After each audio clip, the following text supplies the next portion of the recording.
い、皆様お疲れ様です。排水管メンテナンス工業の青木です。それではね、汚水マスの調査からやっていきましょう。どんどんね、開けていきまして、これね、なんで閉めてるって言いますと、薄いマスなんですよ。なんで、薄いマスは清掃外なので、汚水の方をね、開けて、汚水マスの方を調べたいと思います。寒い。やろ。仕事。はい、それではね、汚水マスを一旦洗っていきましょう。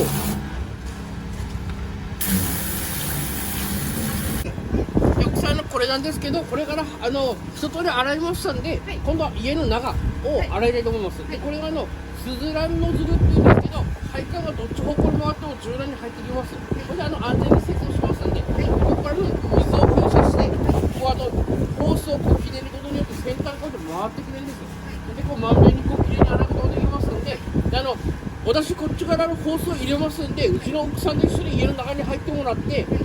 回水、こっちがお風呂ですかね。はい、お風呂一回さっと流して、で、確認しながら、安全に。はい、で、今回なんですけども、スズランノズルを使いまして、ゴリゴリ洗っていきたいと思います。で、今回はお風呂と洗面台と洗濯排水が一緒になってるお宅様になります。で、これ通水確認した後に分かったことなんですけども、排水管が一緒なので、ここ1箇所からどんどん洗っていきたいと思います。で、こちらね、見てわかると思うんですが、最初はね、多少汚れてはいたんですけども、これ洗っていくうちにこれすぐね、水がきれいになって、これよっぽどね、家の中でこう手入れしてるのかなって、これ築年数でいうとちょうど10年なんですよ。で、10年経ってこれがすごい綺麗な方ですよね。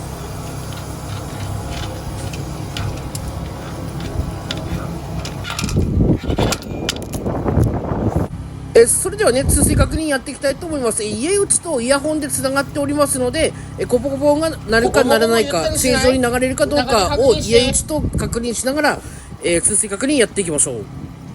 OK。 そしたら、洗面台に流して OK。 お風呂と洗面台の洗濯排水一緒と、トイレ流して1回のさんに2階に水回りありますかって聞いて。了解了解。下から今洗っちまうから。はい、そうしましたら台所を洗っていきたいと思います。で、これね、真っ黒い、油汚れが出てきてはいるんですけれども、ドロドロ系ではなく、洗浄機でこうずっとねこう砕けてしまって、多少の、塊はこう出てきはするんですけれども、ただね、これめちゃくちゃ奥まで長いんですよ。で、ずーっと奥までこれ3回4回これ通すんですけれども、家口から OK っていうまでずーっと奥までね、何度も何度も通しながらやっております。で、水がめちゃくちゃ綺麗になったので OK です。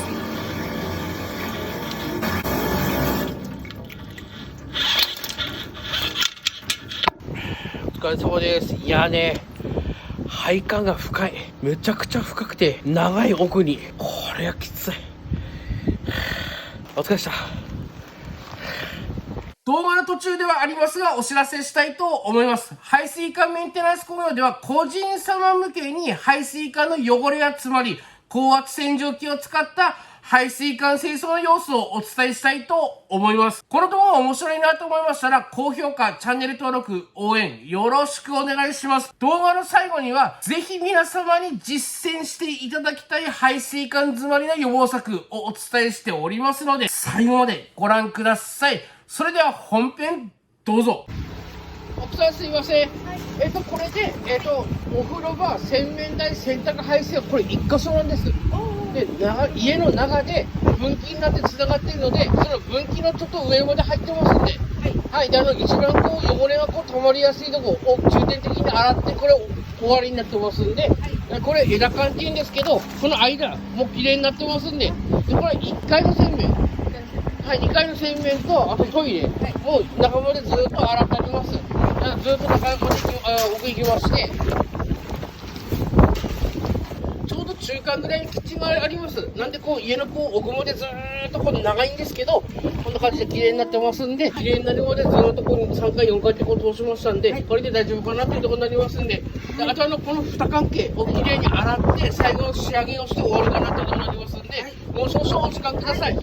綺麗にしてお返しします。あ、社長戦艦ホース持ってる。やる気になったんですね。やっと戦艦放送を持つようになったんですね。お疲れ様です。寒いですね今日も。うんしか言わないのもね、寒いから。どうも。一番やってもらいたいことは、ボールでこうバゲずにお湯をこう食べてもらって流してくれるんですよ。綺麗に洗ってありますんで、部分までこう透き通った音になってますんで、サインとしてはこれが水の流れる瞬間にこうゴゴゴゴとかって言ってみたり、ゴゴゴゴみたいな変ななんか中にいるんじゃないのかなって思ったら掃除のタイミングです。これから多分5年10年後にまた同じことが起きますんで、ぜひ業者さんよく選んでもらって清掃するといいのかなって思いますんで、油の柔らかいやつであれば一緒に流れてくれます。フライパン乗っかってるような柔らかいうちに寝る前にお湯で流してあげると一緒にこう流れてくれるので、油がゴダゴダになりづらい、一日の終わりにやってくれるといいのかなというところになりますんで、これで一連の作業が終わりになりますので、どうもお疲れ様でした。ありがとうございました。